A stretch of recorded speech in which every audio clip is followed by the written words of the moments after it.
காத்து ஊத காத்து சுத்தும் கடலு கரைய பார்த்து சத்தியமா கோயில் கொண்ட சுப்பையா எங்க குப்பத்துக்கு குல விளக்கு நீ ஐயா. வாட காத்து வீச பார்த்து அலையை எதிர்த்து வலைய போட்டு மீன் பிடிக்கும் தொழில் நடக்குது முத்தையா. கரை மீண்டு வர காவல் உந்தன் வேலையா.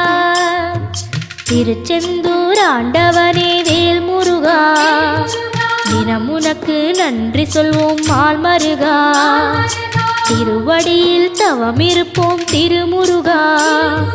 தீப்பெழுது நலமெனவே வடிவழகா.